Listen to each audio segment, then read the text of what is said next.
श्री सद्गुरू स्वामी समर्थ. अध्याय 15वा. श्री गुरूंचे वैजनाथ क्षेत्री गुप्त वास्तव्य. श्री गणेशाय नमः. सिद्ध म्हणाला, नामधारका, तू खूपच चांगला प्रश्न केलास. आता मी काय सांगतो ते लक्षपूर्वक ऐक. पूर्वी परशुरामाने समस्त पृथ्वी क्षत्रियवरहित केली. ती ब्राह्मणांना दान देऊन तो पश्चिम समुद्रावर गेला. पण त्यानेही ब्राह्मणांचे समाधान झाले नाही. ते अधिक जमीन मिळावी म्हणून त्याच्यापाशी गेले. त्याचा लोभ पाहून परशुराम कंटाळला. त्यांचा त्रास टाळण्यासाठी सागरात असलेल्या एका बेटावर जाऊन राहिला. साधूचे महात्म्य वाढले की साधू असाधू, धूर्त, हौशे, नवशे, गौशे असे असंख्य लोक त्यांच्या दर्शनासाठी गर्दी करतात. प्रत्येकाचे काही ना काही गाऱ्हाणे असते. प्रत्येकाला साधूच्या कृपेने आपली अडचण दूर व्हावी असे वाटत असते. हे चक्र कधीही थांबत नाही. वरदान देण्याचा प्रश्न नाही. योग्य कोण अयोग्य कोण हे पाहणेच गरजेचे असते. या सर्व गोष्टींमुळे साधूला तपश्चर्यासाठी वेळ आणि एकांत मिळत नाही. श्री गुरु नृसिंह सरस्वतींना ही गोष्ट चांगली माहीत होती. लोकांचा उपद्रव होऊ नये म्हणून ते वैजनाथ क्षेत्री गुप्त रूपाने राहिले. त्यांनी आपल्या शिष्यांनाही दूर ठेवले. त्या सर्वांना याच्या पाचारण करून ते म्हणाले, तुम्ही सर्वजण तीर्थयात्रेचा भारतभर भ्रमण करून नंतर श्रीशैल्य पर्वतावर या. शिष्य म्हणाले, श्री गुरूंच्या चरणाशिवाय सर्व तीर्थ आहेत असे श्रुती व पुराणे सांगतात. शास्त्रांचेही तेच म्हणणे आहे. मग आम्हाला का दूर लोटता? आमची उपेक्षा करू नका. तेव्हा श्री गुरु म्हणाले, तुम्ही संन्यासी आहात हे लक्षात घ्या. संन्याशांनी 5 दिवसांच्या वर एकाच ठिकाणी राहू नये असा संकेत आहे. त्या नियमाने पालन केलेच पाहिजे. म्हणून तीर्थयात्रा करावी. चंचल मनास आवरून ते स्थिर करावे आणि त्यानंतरच एका जागी वास्तव्य करावे. लोकोपकारासाठी अनुभव हवा. धर्माचे ज्ञानही आवश्यक आहे. म्हणूनच मी तुम्हाला तीर्थयात्रेसाठी पाठवित आहे.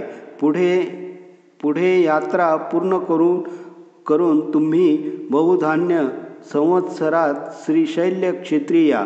तेथे आमची भेट होईल. शिष्य म्हणाले, गुरुदेवा, तुमची आज्ञा आम्हाला प्रमाण आहे. आता आम्ही कोणकोणत्या तीर्थस्थानी जाऊन त्याचे यावे याविषयी मार्गदर्शन करा. श्री गुरूंनी त्या शिष्यांना प्रथम काशी क्षेत्री जाण्यास सांगितले. तेथून गंगा, यमुना, सरस्वती, करुणा, कुशावतीर्थ, कृष्णा, वेणी, वितस्ता, शरावती, मरुदवृद्धा, असिवनी, मधुमती, सुरनदी, चंद्रभागा, रेवती, शरयू, गौतमी, वेदिका, कौशिका, मंदाकिनी, सहस्रवक्त्रा, पूर्णा, बहुधा, वरुणा, वैरोचनी, सन्निहिता, नर्मदा, गोदावरी, तुंगभद्रा, भीमा,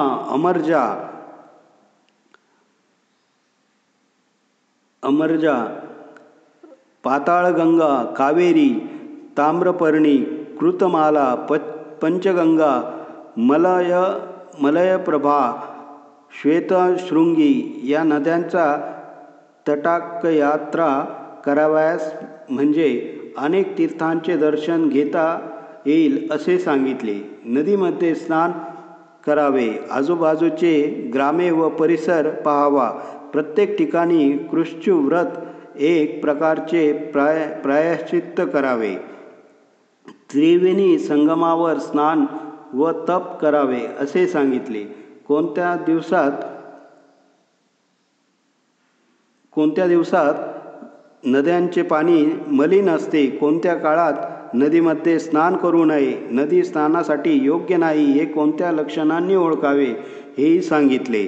त्यांनी आपल्या शिष्यांना नैमिषारण्य, पुष्कर, बद्री, केदार, कुरुक्षेत्र, महालय, सेतुबंध, रामेश्वर, मातृकेश्वर, कोटी, कुब्ज, कोकामुखी प्रसाद, विजय, जगन्नाथपुरी, गोकर्ण, शंखकर्ण, अयोध्या, मथुरा, द्वारका, गया, शाळीग्राम, शबलग्राम, भीमेश्वर, कुशतर्पण, रामेश्वर, पद्मनाभ, श्रीरंग, कुंभकोण, हरेश्वर, गाणगापूर, नृसिंहतीर्थ, चंद्रकुंड, कोल्हापूर, भिल्लवडी, अमरापूर, युगालय, शूर्पालय, पीठापूर, शेषाद्री, मणिगिरी, वृषभाद्री, श्रीशैल्य व मल्लिकार्जुन अशा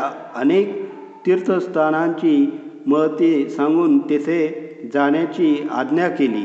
श्री गुरूंचा निरोप घेऊन शिष्य यात्रेसाठी गेले. श्री गुरूंनी वैजनाथ येथेच गुप्तपणे निवास केला.